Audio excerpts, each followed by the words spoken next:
Good morning, ma'am and sir. I'm Meldronita de la Cruz. You can call me Mia.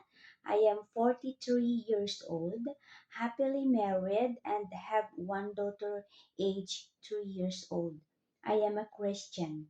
My working experience was in Lebanon, 2005 to 2011, 6 years in one employer, and then 2012 to 2018 I came here in Hong Kong. I work in one employer also.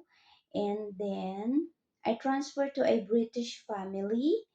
I worked with them 9 months only. And then I plan to went home for good to have my own baby. And then I came back last year, July 2025, and now I'm terminate. My present employer terminate me due to their family reason. Thank you.